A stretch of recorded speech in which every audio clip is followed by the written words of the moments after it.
We move on to react to some of the top soccer headlines. We start off with Greg Berhalter. Um, we know that he signed with Chicago Fire, and he was talking. He was uh, he was discussing his firing from the U.S. men's national team, recalling it as a very difficult moment, but now is hungry and motivated again for his new roles at Chicago Fire. Um, Berhalter speaking, he said, "It's a really difficult moment when you get fired as a coach, and I don't want to liken this to life and death at all because it's not.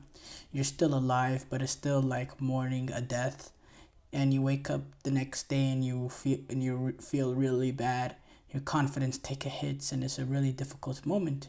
For me, it was really about being with my family in those moments and giving myself the time and the freedom and the space to feel sad and feel bad.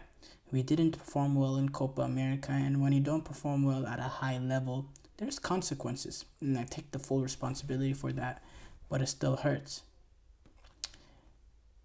And then from there, you become motivated. All right, now I want the next opportunity. You get hungry again. And during that period when I got hungry, there's a number of opportunities that I was looking at, and I kept coming back to Chicago and the potential and the alignment. It's not every day that you get to work for a man like Joe Mansueto, who understands what a top level is and how to build something that's really good and sustainable.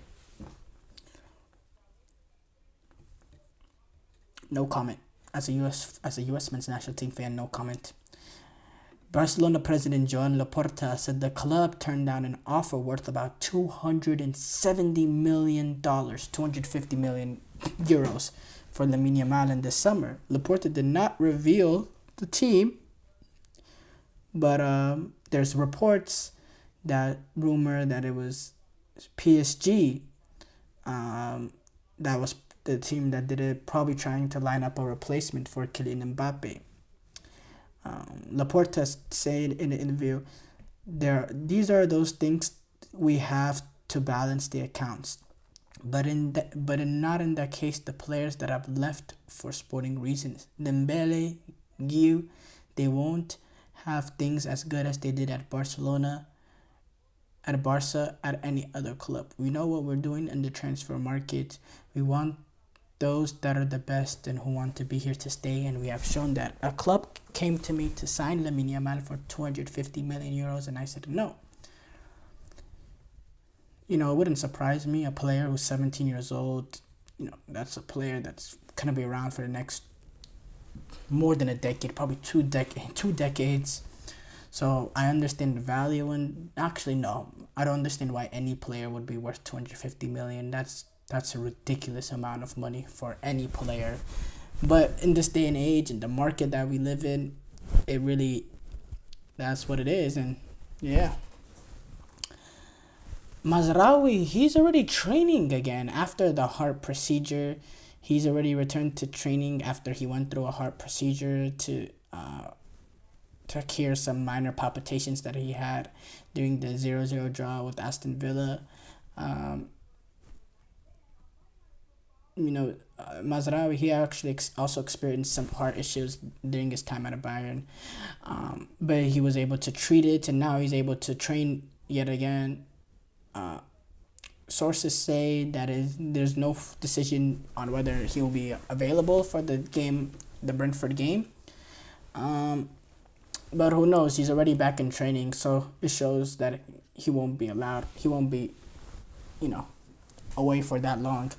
Lucas Paquetá, he's requesting an FA investigation after his betting leaks or his betting allegations were leaked. He's asking the English FA to investigate it on how information from the case against him could be leaked to the media. Paquetá was charged in May, was deliberately seeking to receive a booking during Premier League games. Paquetá said on social media, "I am frustrated and upset to have read recent misleading and inaccurate press articles published in both England and Brazil claiming to disclose information about my case. I am also concerned that although they are false and misleading, these articles are clearly sourced from an individual close to the case. The FA proceedings are supposed to be confidential. I have therefore instructed my lawyers to write to the FA to request that they conduct a thorough investigation into how information about the case, even if inaccurate, is finding its way into the public domain. But Lucas Paquetá and his lawyers, they need to understand, in this day and age, in the generation that we live in, it takes one phone call. It really takes one phone call, and takes one person to leak, and bam, it's a totally different story. Nkunku, apparently he could depart Chelsea in the summer if he cannot break into the starting 11 for Enzo Maresca's side. He's been linked with a move back with PSG, said to be interested in him. Nkunku hasn't really been as involved as he would like to be, almost playing second fiddle up to this point to Nicholas Jackson. And it's also reported that Chelsea right now are not open to a sale, just having signed Nkunku last season. But it seems that Nkunku seemed to be unhappy with the backup role, which, obviously, we know the quality that Nkunku has, and he would be very disappointed not to be in that starting 11. But again, this is a team with crazy depth. But I think Nkunku, if he can be a little bit patient, he can continue to put his head down and work hard, I think he will break into that starting 11. Because playing through the middle as a number 9, I don't think there's any number 9 right now sitting at Chelsea that have more quality than him, that has more ability than him. It's just being out last season. It's a combination of a lot of things, and why he's, right now he's been on the bench. I think if he can really put his head down and continue to work for the next few months, it'll be no time where he breaks into that starting 11, because I think he's a really, really good player, and he's a little bit of a different profile compared to, a lot of players like him. But we'll see.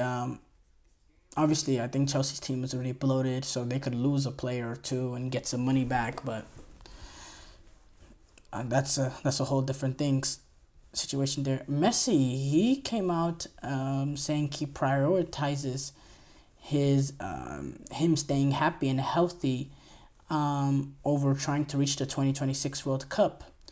Messi said, "In the moment, we will see. I don't like to accelerate time or look ahead. I try to enjoy every day. I hope I can keep playing at this level to feel good and be happy.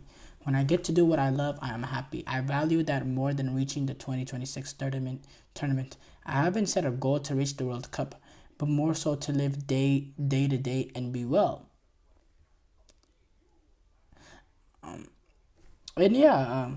Obviously,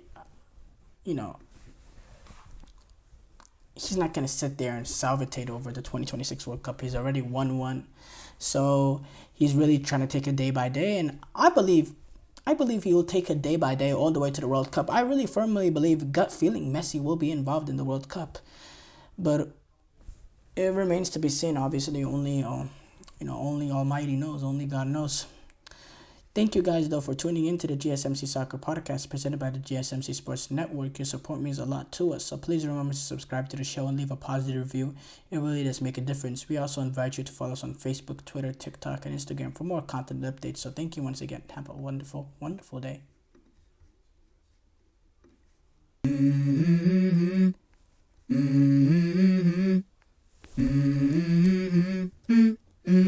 Let's go.